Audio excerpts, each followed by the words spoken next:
Eu te saúdo com a paz do Senhor. Quantas vezes Jesus foi açoitado? Quais os nomes dos dois ladrões da cruz? E você sabe o que significa o nome Judas Iscariotes? Na lição de hoje eu vou falar para você já as respostas para estas perguntas. Te darei também as respostas do Revisando o Conteúdo. Esta é a lição número 12 da classe de adultos, do julgamento à ressurreição. Para começar, o nome Judas, ele tem um nome muito interessante para nós pensarmos e refletirmos. Por exemplo, o nome Judas significa louvor, louvado ou louvor a Deus. É interessante pela conjuntura, pela ideia ali de Judas Iscariotes, né? Parece que não combina, realmente não combina, né? Porque na verdade Judas é um nome extremamente comum lá em Israel, é extremamente comum. Agora, nós associamos Judas, todo tipo de Judas, a uma coisa ruim, né? O que na verdade não é assim, né? O significado é louvado, louvor a Deus, louvado ou louvor, né? É o significado do nome Judas. Mas eu também vou te dar o significado do nome Iscariotes. Fique aqui comigo. Texto áudio. E quando Jesus tomou o vinagre, disse: Está consumado. E inclinando a cabeça, entregou o Espírito. João capítulo 19, versículo 30. Verdade prática. Na cruz, Jesus triunfou sobre o pecado. Na ressurreição, conquistou a vitória sobre a morte. Louvado seja o nome do Senhor.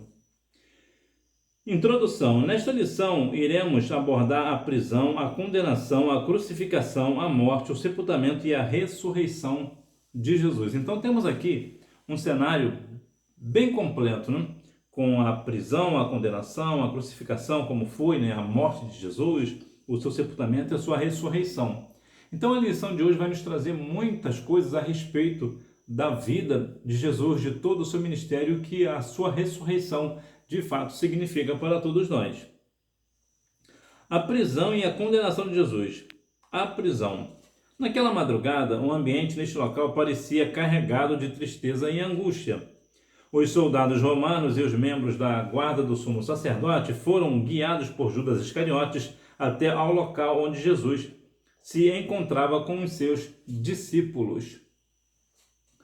Temos aqui um cenário de um jardim, que é o jardim do Getsemane, né?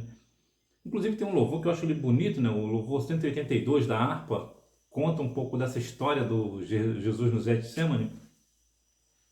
É muito interessante que veja que num cenário tão bonito, que é o cenário de um jardim, que Jesus geralmente iria para orar, veja que nessa situação, nesse cenário, os guardas romanos foram levados por Judas Iscariotes para... Por quê? Porque este aceitou, né, uma corrupção, né, vender a informação preciosa de quem era Jesus. Ou seja, ele trocou por 30 moedas de prata uma grande confiança. E aqui não é nem a questão da confiança, aqui é a questão da traição em si, né, propriamente dita. Porque a verdade é que até mesmo Pedro, ele chegou a negar, então negou a Cristo. Então tem essa dinâmica, né? O Tomé não... Teve um momento que Tomé duvidou. Então veja que o cenário dos discípulos é um cenário muito de altos e baixos. E aqui nessa questão de Judas, veja que ele concordou em mostrar quem era Jesus para que os guardas romanos o pudessem prender. E justamente num cenário de oração, justamente num cenário bonito que é um cenário de jardim. O que isso significa para nós? Que nós devemos ter muito cuidado com quem anda conosco.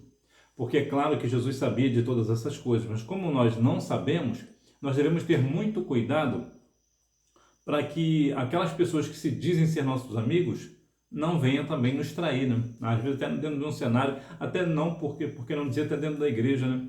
No cenário que é para louvar o nome do Senhor, engrandecer e adorar o nome do Senhor, muitas vezes as pessoas são traídas. Agora, mais importante do que isso, é nós não sermos instrumento de traição. Nós não devemos trair. Isso aqui é uma grande lição para nós. Então veja que podemos até afirmar, né, que Judas Iscariotes perdeu a sua salvação por 30 moedas de prata. Uma vez que depois que ele vendeu a informação, ele traiu a Cristo, ele saiu para tirar a sua vida. E foi assim que ele o fez. Então nós sabemos que a pessoa que tira a sua vida não tem parte com Deus. Essa pessoa está completamente perdida, não tem salvação, porque é um dos pecados que não tem salvação, é a questão do suicídio. O interrogatório. Este último era um criminoso notório e escolheram libertá-lo em vez de desistirem da crucificação de Jesus. O ódio religioso do povo era tão intenso que eles não conseguiam ver nada que pudesse impedir a condenação de Jesus. É muito interessante a questão de Barrabás. Eu vou deixar o nome de Barrabás aqui na descrição do vídeo, o significado, que significa Barrabás.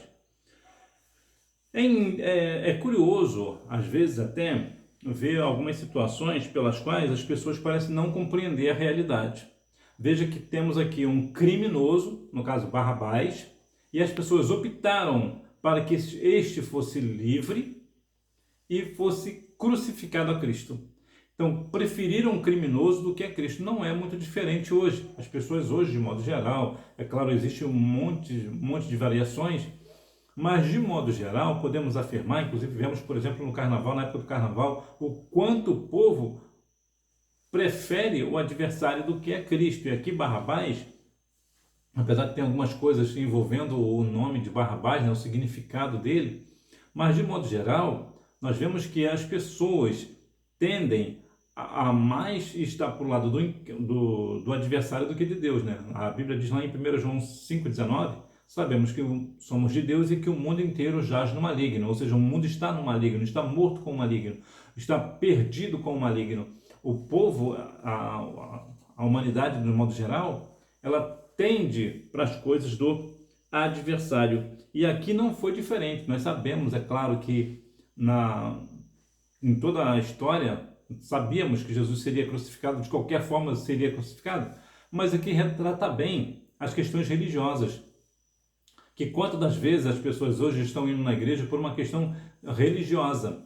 E eu já expliquei aqui, vou tornar a dizer, a religião é diferente de religiosidade, é completamente distintas. Religião significa religar, foi isso que Jesus veio fazer com a humanidade, ele veio religar o homem a Deus, como nos diz lá em Mateus 27,51, vai nos dar esse parecer quando o templo o véu do templo se rasgou de alto a baixo, então nós temos livre acesso, ou seja, Jesus veio religar o homem a Deus.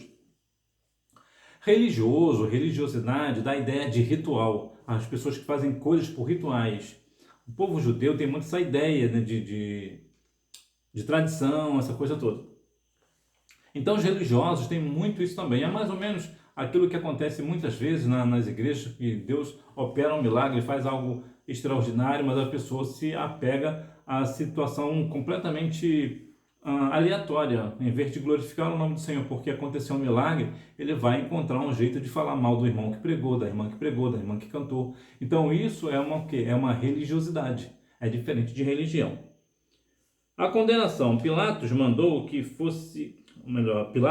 Jesus fosse açoitado, e posteriormente os soldados romanos, para humilhá-lo, ainda mais colocaram sobre a sua cabeça uma coroa de espinhos afiados, provocando-lhes ferimento e fazendo o sangue escoar pelo seu rosto. Essa era uma maneira de escarnecer da sua realeza.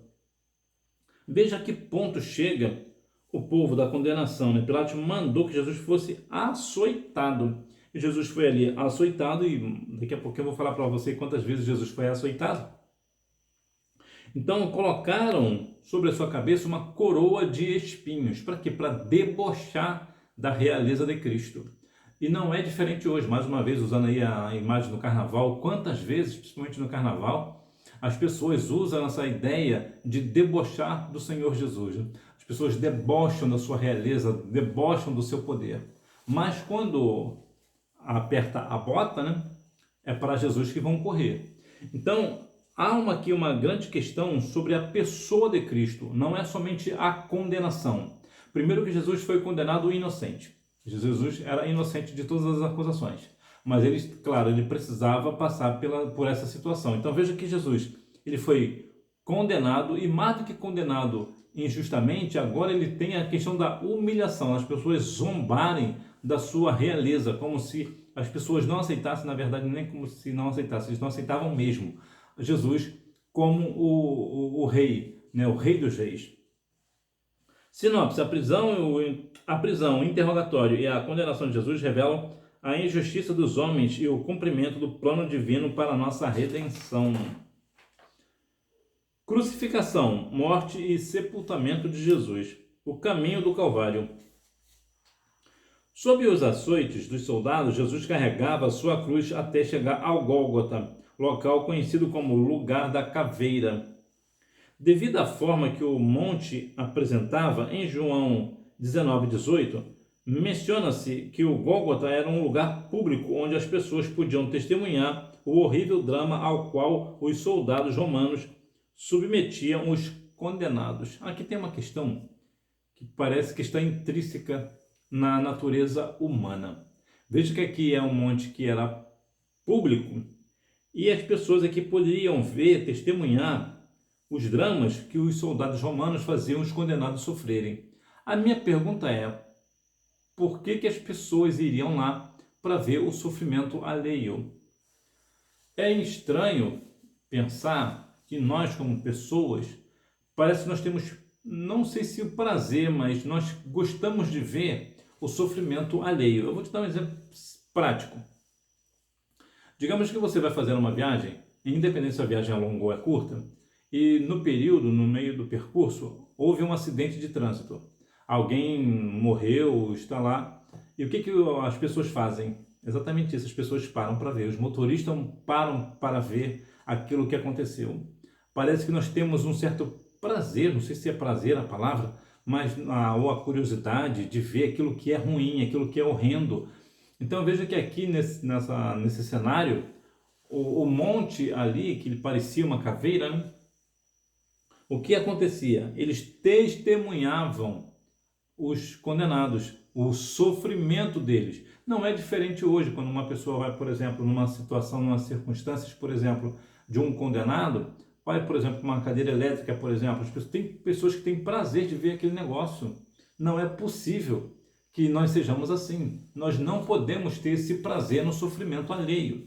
Isso não é para nós, isso não é para nós. Nós devemos o quê? Nos compadecer, porque verdadeiramente, ainda que a pessoa tenha feito algo execrável, algo ruim, também tem direito de defesa, também tem o direito de ter pelo menos uma prisão decente, vamos assim dizer, né? Não que eu tenha aí pena disso ou daquilo, né?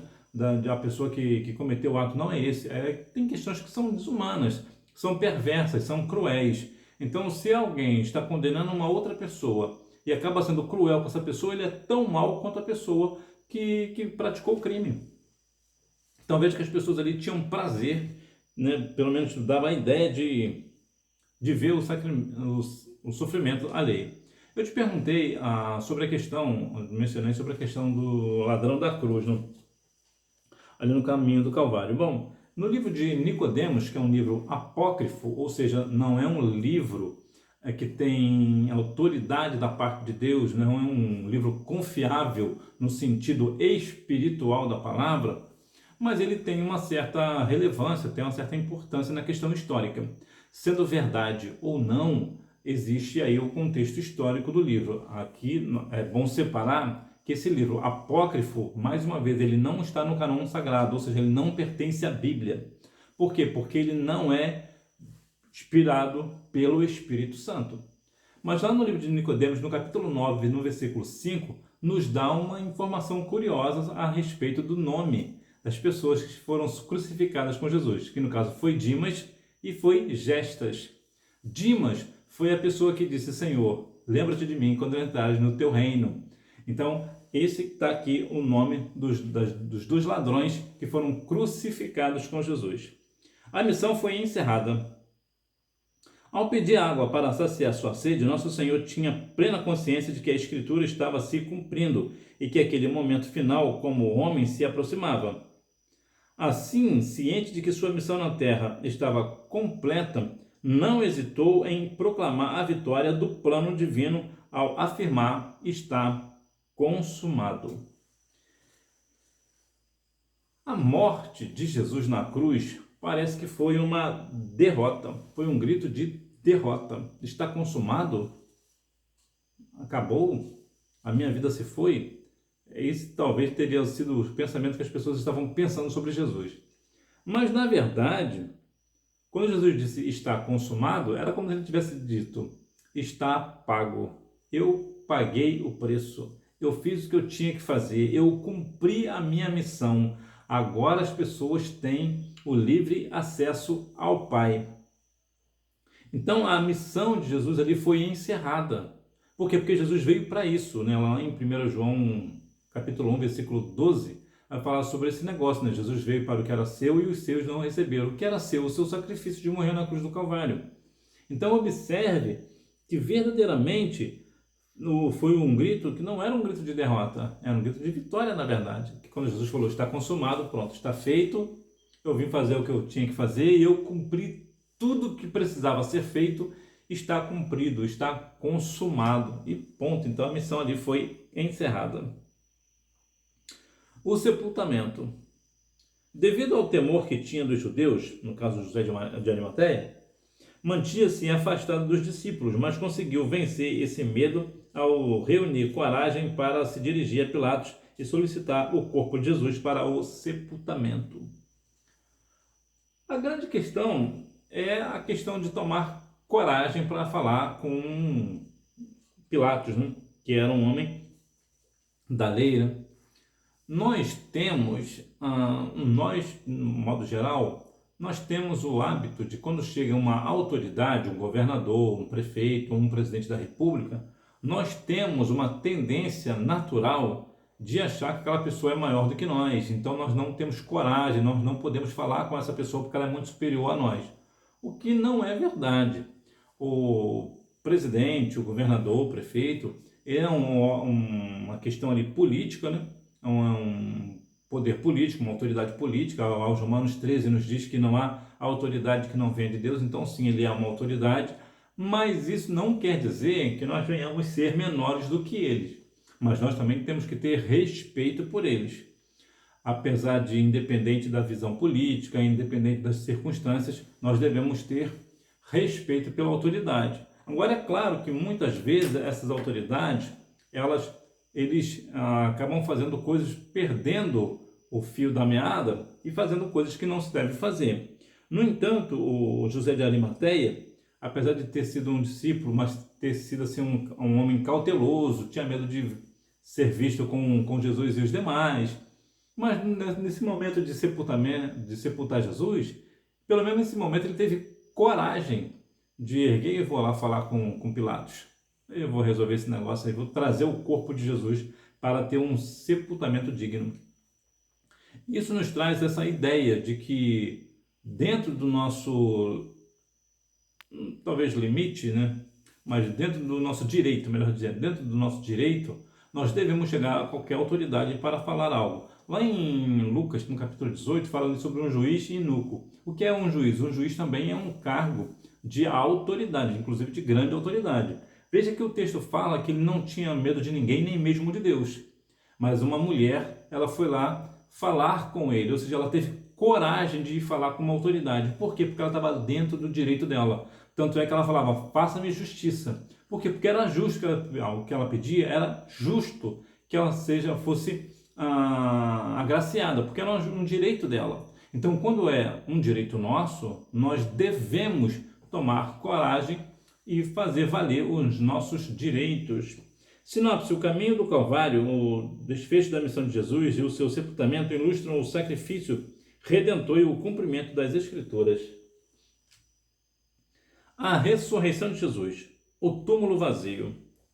Na manhã do primeiro dia da semana, ocorreu um terremoto na área do sepulcro e um anjo de Deus deslocou a pedra sentando-se sobre ela. Foi nesse instante que Jesus ressuscitou do lugar onde o seu corpo se encontrava. O túmulo ficou vazio, servindo como uma evidência clara da ressurreição de Jesus dentre os mortos. Sim, a evidência ali ficou clara, que Jesus, de fato, ele ressuscitou. Inclusive, Jesus é o único líder dentre todos os líderes de todas as religiões do mundo que ressuscitou. O túmulo está vazio. E observe que o anjo tirou a pedra. O anjo é um ser extremamente poderoso.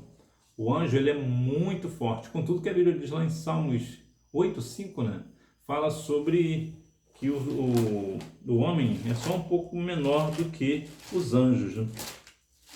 Mas nós sabemos que os anjos, verdadeiramente, eles são poderosos. Eles têm muita força. Tanto tem força que tirou uma pedra. Há algumas pessoas que dizem que pesava algumas toneladas. Salmos capítulo 8, versículo 5. Contudo, pouco menor do que Deus o fizeste, e de glória e de honra o coroaste. Melhor, que é um homem mortal para que se lembre deles, o filho do homem para que o visite. Que é isso? Então veja que há uma questão aqui muito interessante, depois eu vou ver o texto direitinho, vou deixar aqui na descrição. Mas veja que o anjo, ele, de fato, ele tem muita força, ele tem muito poder. A Bíblia chega a mencionar que um anjo matou, né, 185 mil homens de guerra do exército de Senaqueribe. Um anjo matou 185 mil homens de guerra. Para você ver o poder que o anjo tem. Então veja aqui que o anjo, ele revolveu a pedra, né, tirou a pedra, mostrou o sepulcro vazio. E veja que verdadeiramente o Senhor Jesus, ele saiu dentre os mortos. Ou seja, mais uma vez, Jesus é o único líder que ressuscitou dentre os mortos. Em outras palavras, eu prefiro seguir um líder vivo do que um líder morto. A ressurreição com base da fé cristã. A ressurreição como base da fé cristã. Em sua abordagem sobre a importância da ressurreição, o apóstolo Paulo dirigiu-se aos coríntios afirmando que Cristo ressuscitou dos mortos e que, se essa afirmação não fosse verdadeira, a nossa fé e a nossa mensagem seriam inúteis. Se Jesus não ressuscitasse, não existiria Evangelho de Jesus. O Evangelho seria só mais uma religião. O cristianismo seria só mais uma religião. Não ia passar disso. Ou talvez uma seita, né? Não iria ter nenhum poder, não teria nada. Iria ter alguns valores, né? Mas em questão de salvação, nada. Não aconteceria nada. Por quê?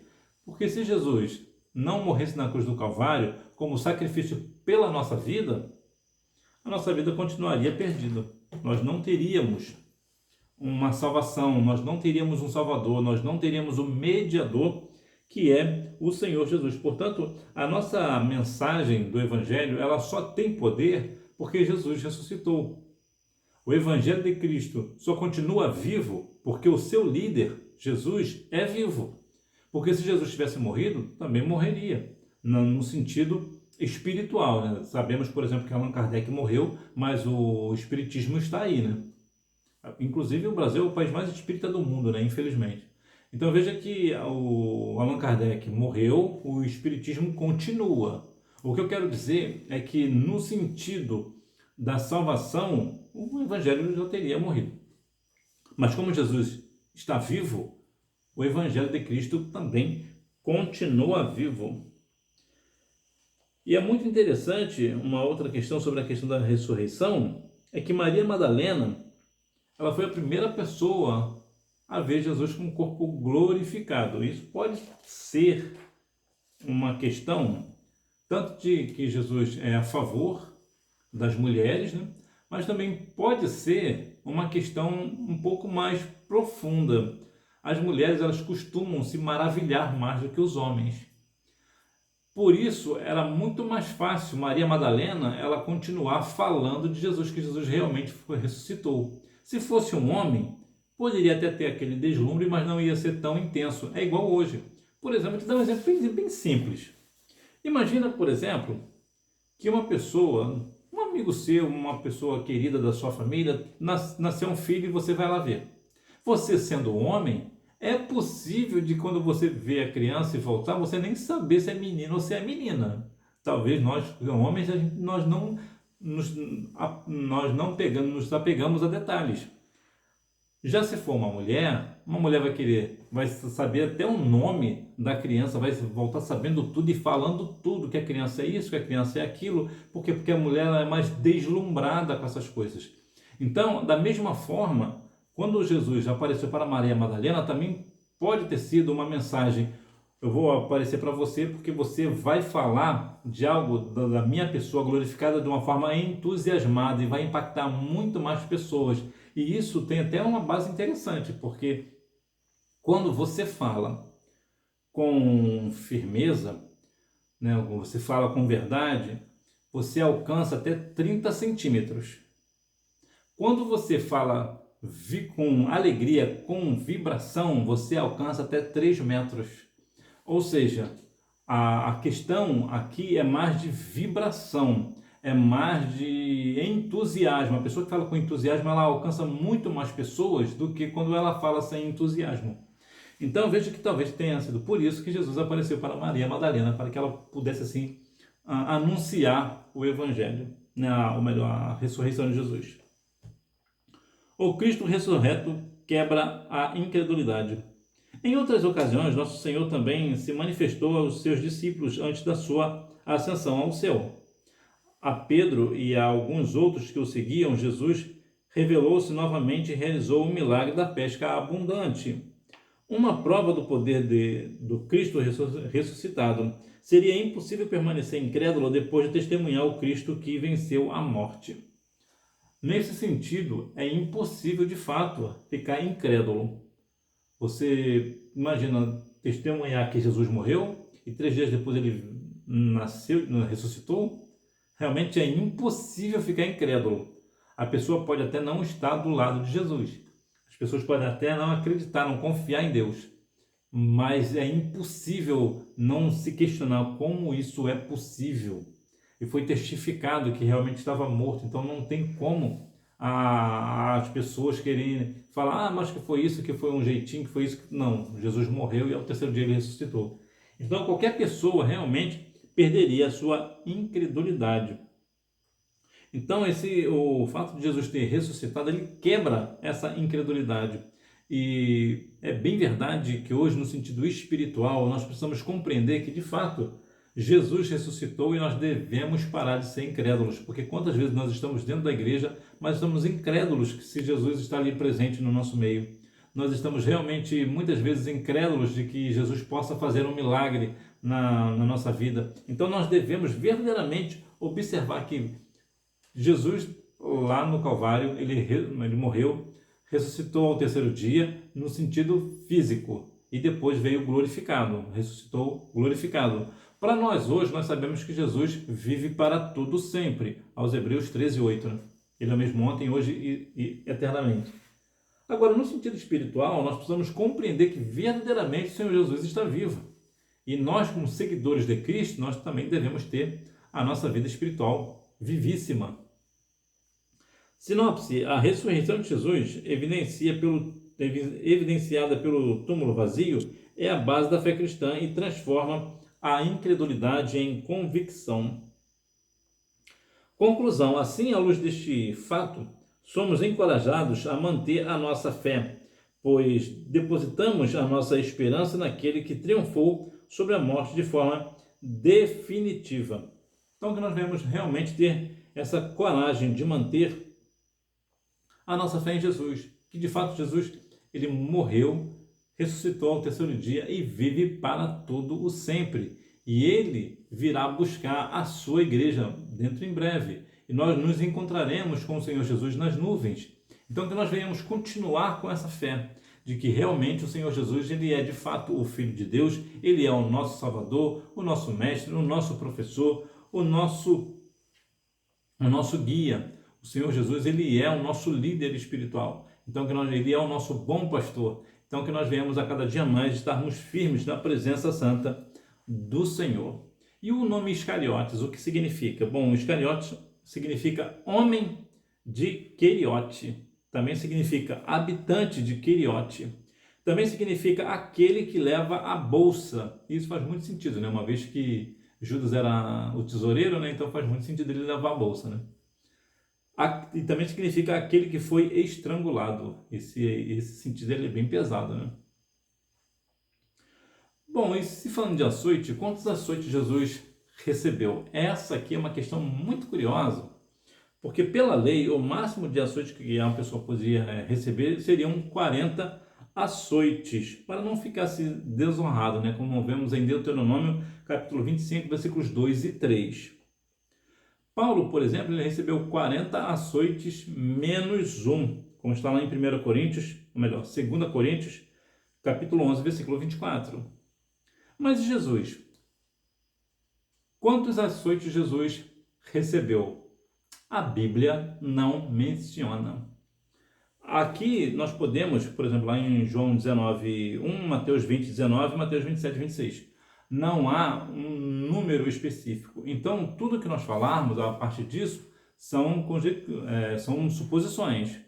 Por exemplo, eu acredito que o Senhor Jesus tenha recebido mais de 40 açoites. Por quê? Por causa da lei? Não, é justamente para a questão da humilhação, para que o Senhor Jesus fosse ainda mais humilhado, porque se nós observarmos sobre a questão da condenação de Jesus, em tudo Jesus foi humilhado e foi zombado. Então, o açoite para mim seria mais uma ideia de mais uma humilhação que Jesus passaria. E qual seria essa humilhação? Essa desonra.